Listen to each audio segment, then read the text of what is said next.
नमस्कार दोस्तों। क्या नरेंद्र मोदी को जेल जाना या उसका डर बहुत ज्यादा दिखाई दे रहा है? और क्या वो इतना डर गए हैं कि अब तमाम इमारतों में, दफ्तरों में आग लगवाने लगे हैं? क्या नरेंद्र मोदी इतना डर गए हैं अपने भ्रष्टाचार से कि इलेक्टोरल बॉन्ड को पारदर्शी बताने लगे हैं? क्या नरेंद्र मोदी इतना डर गए हैं राहुल गांधी के सवालों से कि वो अपना नाम भी गलत बता जाने लगे हैं? और क्या नरेंद्र मोदी इतना डर गए हैं कि अब उन्हें राहुल गांधी, प्रियंका गांधी की रैलियों में, रोड शो में और सब जगह उमड़ती भीड़ और जनता का मिलता प्यार डराने लगा है? कमोबेश आज इन्हीं सब पर आपसे बात करूंगा। आज नॉर्थ ब्लॉक, जो सबसे इंपॉर्टेंट होता है भारत की सरकार में, उस नॉर्थ ब्लॉक की बिल्डिंग में आग लग गई, जिसमें वित्त मंत्रालय और गृह मंत्रालय की तमाम फाइलें जल गई। अचानक एकदम से आग लग जाती है गृह मंत्रालय के सेलेक्टेड पोर्शन में, और सेलेक्टेड पोर्शन में वित्त मंत्रालय।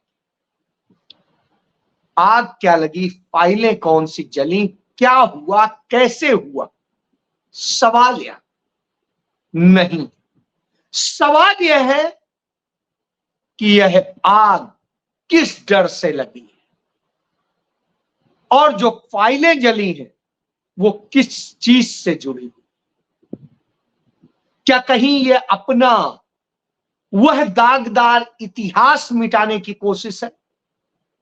क्या यह नरेंद्र मोदी, अमित शाह और निर्मला सीतारमण को जेल जाने का डर साफ दिखाई दे रहा है? फाइलों के वो दस्तावेज, वो फाइलें, आखिर क्या है इसमें राज, जिनमें नरेंद्र मोदी की सैंक्शन दी गई, नरेंद्र मोदी के साइन है, वो फाइलें क्यों जल गई? बहुत जरूरी है इस पर। खबर छोटी है लेकिन इसका संदेश बड़ा है। इसका मतलब है नरेंद्र मोदी को डर लग रहा है कि 2024 में ना आए तो जेल जाने के लिए यहां फाइलें मौजूद हैं, वो मुझे जेल पहुंचा दे। इसलिए शायद यह खेल हो रहा है और इसीलिए सब कुछ रचा जा रहा है। यह अंदेशा वहां के तमाम अफसरान जता रहे। आप समझ सकते, पड़ताल तो बाद में होगी, पहली नजर की बात आपको बता दी।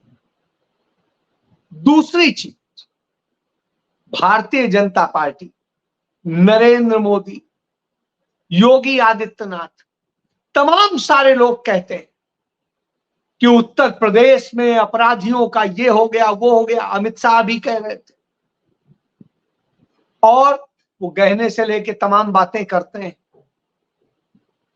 आज नरेंद्र मोदी बंगाल में बोल रहे थे कि यहां कैसे अपराधियों और सबको वो हुआ। तो हुजूर बता देता हूं, आज ही गाजियाबाद में गैंगस्टर अलवी को भारतीय जनता पार्टी का पट्टा पहना दिया गया, उन्हें बना लिया गया, भाजपाई हो गए, कमली हो गए।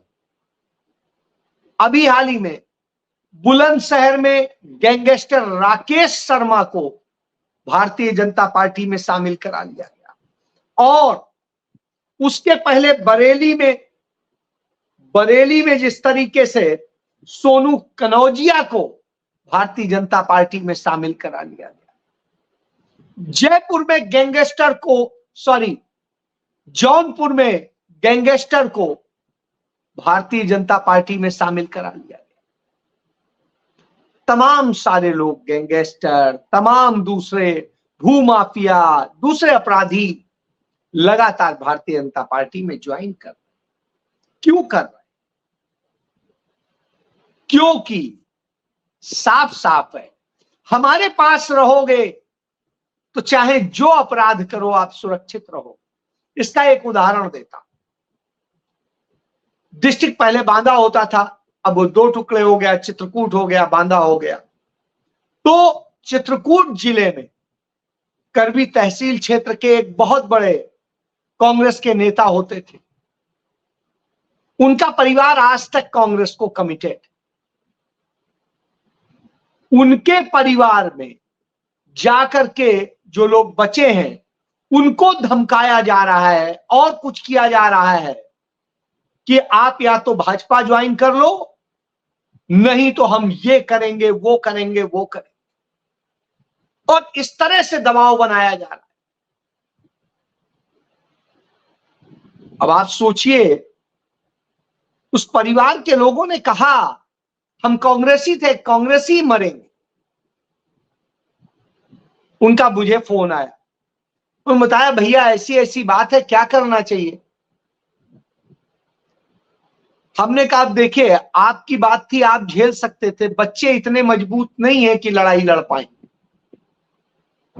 कहे वो बीजेपी के एमएलए आए थे और एसपी आए थे, वो बोले कि आप काहे मारे पंगा ले रहे हैं, ज्वाइन कर लीजिए। तो हम तो ज्वाइन नहीं करेंगे। अरे हमने कहा मत करिए, आप बच्चों को ज्वाइन करा दीजिए, खत्म करिए इससे। कहे लेकिन हम तो वोट नहीं डाल सकते। अरे हमने कहा कोई बात नहीं, मत डालना, ज्वाइन कर लो, कम से कम इस पंगे से फुर्सत होगी। तो आप समझ सकते हैं कि क्या स्थिति है, कि किस तरीके से लोगों को परेशान किया जा रहा है, दबाव बनाया जा रहा है, डराया जा रहा है और चीजें की जा रही। इस तरह से भारतीय जनता पार्टी में लोगों को शामिल कराया जा रहा है। यानी आप कोई भी हो, अच्छे हो, बुरे हो, कैसे हो, आ जाओ, सबका स्वागत है। भ्रष्टाचारी हो, आप देख ही रहे हैं, सारे देश भर के भ्रष्टाचारी भारतीय जनता पार्टी में आ गए और साफ पाक साफ हो। यही वित्त मंत्रालय जिसके अंडर में ईडी आती है, वो ईडी उनकी फाइलों को ब्लॉक कर देती है। इसलिए किस्सा बता रहा हूं क्योंकि ऐसी फाइलें चलती कहां से हैं? वित्त मंत्रालय से। दूसरी आग कहां लगी? दूसरी लगी गृह मंत्रालय। वह गृह मंत्रालय जहां अपराधियों की फाइलों से संबंधित तमाम चीजें होती, और वहां आग लगती है। वहां आग लगती है कि जहां तमाम सारे वो ऑर्डर्स, गोपनीय ऑर्डर होते हैं और जिन पर फाइलों में साइन होते हैं, नोटिंग्स होती है। सोच लीजिए यह देश कहां पहुंच गया। बहरहाल ये आपको इस स्थिति में पता है। फिर इसी के साथ ही जुड़ा हुआ इलेक्टोरल बॉन्ड को संसद में कैसे लाया गया। इसको संसद में सामान्य बिल की तरह से पेश नहीं किया गया, इसे फाइनेंस बिल की तरह से पेश किया गया, जिससे चाहकर भी विपक्ष इसको रोक ना सके, राज्यसभा में रोक ना सके, क्योंकि राज्यसभा में बहुमत नहीं था उस समय, तो कहीं विपक्ष रोक ना दे, इसलिए राज्यसभा में इस तरह से भेजा। और यह बिल जिसका विरोध किया था कांग्रेस ने, पहले ही दिन से विरोध किया था, वामपंथी दल ने विरोध किया था, इन दो दलों ने विरोध किया था, बावजूद इसके उन दो दलों से कुछ होना नहीं था, पास हो गया। जब यह बिल पास हो गया और जिस तरह से इससे पूरी धांधली की गई है वो हम सबके सामने है। दुनिया का सबसे बड़ा घोटाला है, मैं नहीं कहता हूं, निर्मला सीतारमण जो वित्त मंत्री है उन्हीं के पति कहते हैं। कैसे है यह बताया जा चुका है कि वो कंपनियां जिनके यहां रेड पड़ी, खुद प्रधानमंत्री बताते हैं, रेड पड़ी, उन्होंने इलेक्टोरल बॉन्ड ले लिए। साहब जिनके यहां रेड पड़ी और इलेक्टोरल बॉन्ड लिए, उन्होंने पैसा किसको दिया? भाजपा को। और जो दूसरी कंपनियां हैं उन्होंने पैसा दिया है कुछ विपक्ष की पार्टियों, टीएमसी को, बीआरएस को, कांग्रेस को, सपा को, और दूसरी पार्टियों को, एनसीपी को, लेकिन मेजर 8,500 करोड़ रुपया दिया है भारतीय जनता पार्टी।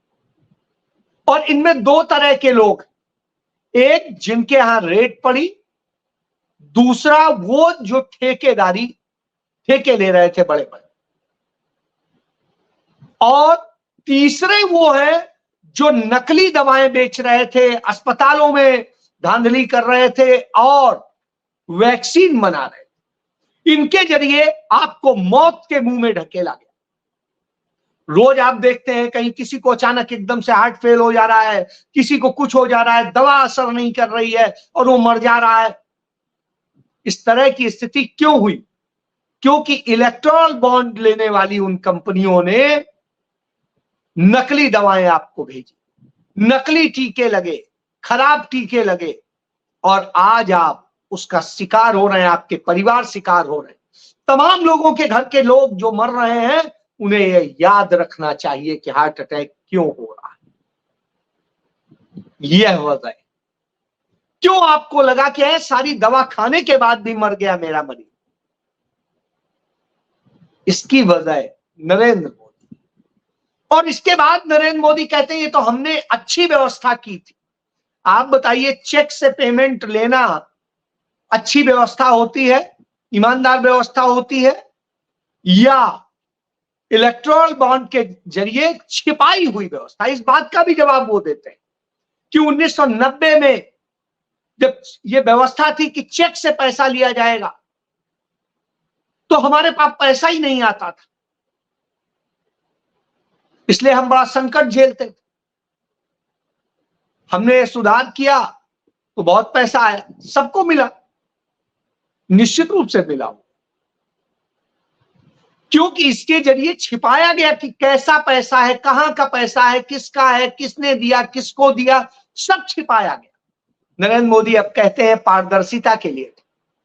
पारदर्शी कैसे हो सकता जब सुप्रीम कोर्ट में आपके भारत सरकार ने जवाब दिया कि जनता को यह जानने का कोई हक नहीं है कि किसने किसको कितना बॉन्ड दिया।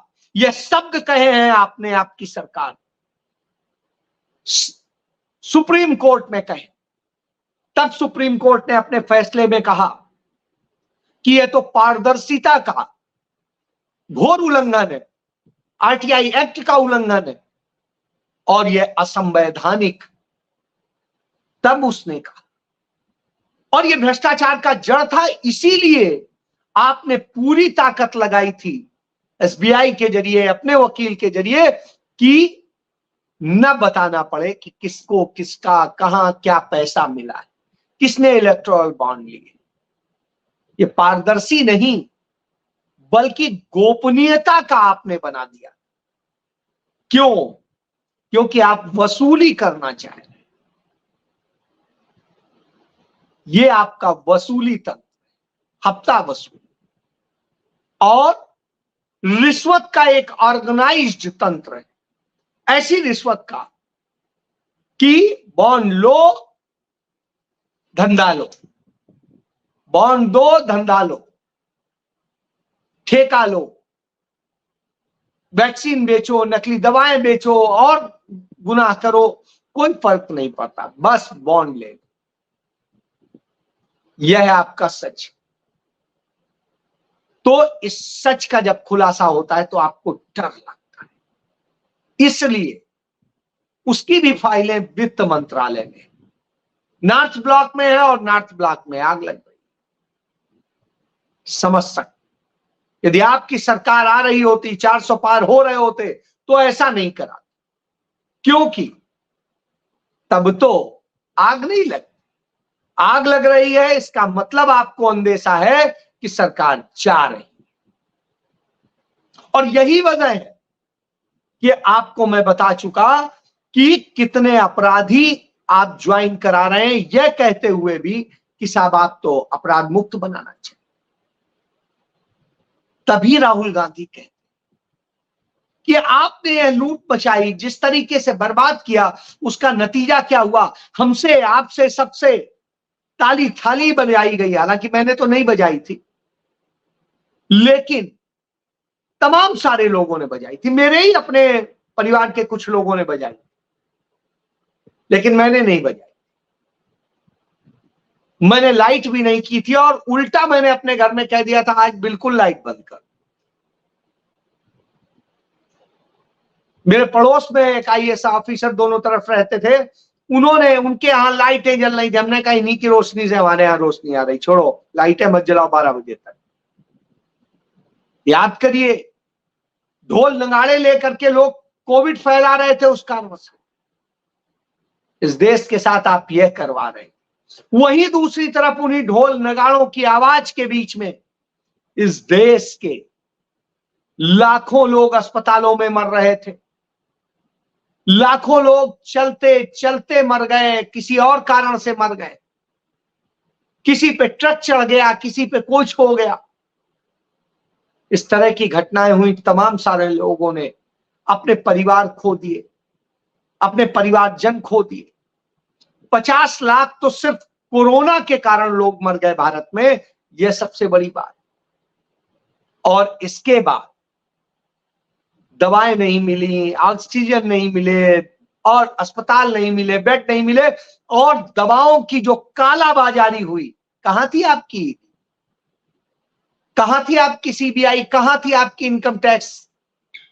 यह सब काम आपके समय में हुआ और आपने किया। जिस तरीके से देश के साथ में यह धोखा किया गया, उसी का नतीजा है कि आज लोगों का विश्वास कांग्रेस के प्रति है, राहुल गांधी के प्रति।